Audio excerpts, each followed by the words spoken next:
Anak, halika muna dito. Lalabas muna ako. Bibili ako ng ulam at bigas sa tindahan kasi wala na tayong masahe. Babalik ako kaagad. Okay, good night.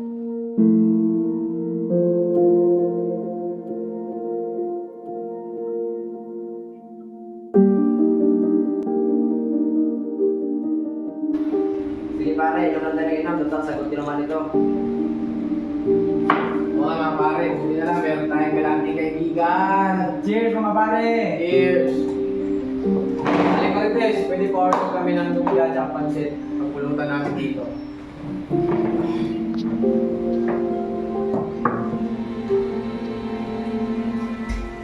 Oh, ito na order niyo. Maraming salamat, Aling Marites. Mga pare, ako na nagutukin na ako ng miss ko. Pare, ka. Sige pare, baka saburin ka pa ng nanay mo dito. Under Desaya pala itong mukong na to.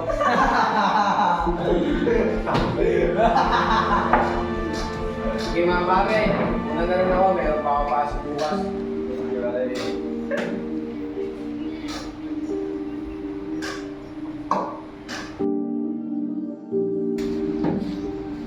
Aling Marites, pabili nga ako ng isang kilong bigas at isang Saglit lang.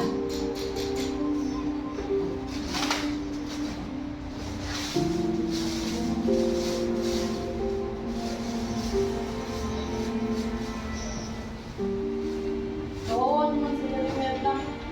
Oo nga, alas mapagpag na ang kamay katalaba. At medyo siniro pa masawa.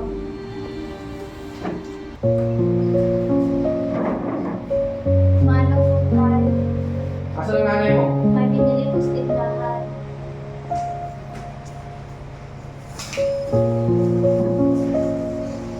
Anak, Nay, Saan ka galing? may binili lang ako sa tindahan. Bumili ako ng ulam at bigas.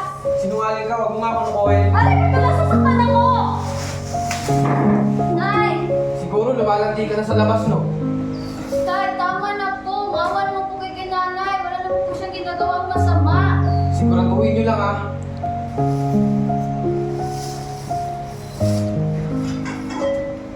Ba't doon sinahin dito? Alam ko po, anak. Ayaw ko po, Nay. Sasaktan ka po ni tatay. Anak, baka matapay ka pa. Wala ka talagang kwenta. Sino ba walang kwenta sa ating dalawa? Gawin mo na ang mga kamay ko sa paglalabas sa magtalang ito. Inom na kanino? Sinusumbatan mo na ako ngayon, samantalang kumikita ka ng pare-pareha. Wala kang utang na loob. Aray, Berto, tama na. Nasasaktan ako. Talagang masasaktan ka. Sasaktan mo na. Hindi naman ako ng ganito. Mas mabuti pa mag-iwalay na lang tayo. Ang lakas ng loob mo. Tignan na natin kung sino magsisisi sa ating dalawa. Magsama kayo ng anak mo walang kwenta.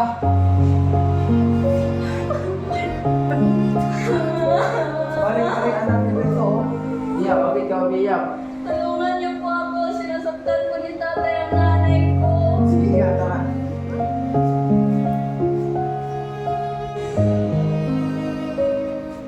Saan niyo po ako dadalhin? Hindi po itong papunta sa amin. Nahimik ka iha.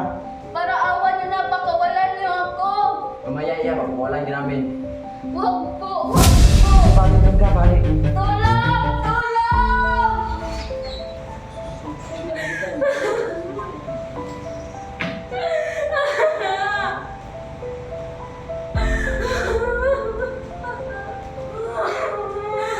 Anak! Ano nangyari sa'yo? Nasaan po si tatay? Iniwan ko na siya, anak. Ano to? Ano to? Ninasa ko nila ako. Sino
Magandang hapon, Kap.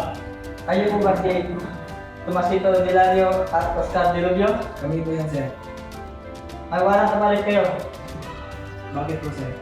I hereby commanded to immediately arrest the person named Tomasito Dilario alias Tomas at Oscar Dilubio. This warrant is issued in connection with a case of violence against women and their children in violation of Republic Act Number 9262 as amended. The accused is alleged to have committed acts of violence, abuse, or harassment against the victim, causing her physical, psychological, or emotional harm. You have the right to remain silent. Any statement to make may be used for or against you in any court of law in the Philippines. You have the right to have a competent and independent counsel, preferably of your own choice. If you cannot afford the services of counsel, the government will provide one for you. You have the right to demand physical examination by an independent and competent doctor of your own choice. If you cannot afford the services of a doctor, the state shall provide one for you. Do you understand this right? Yes po, sir.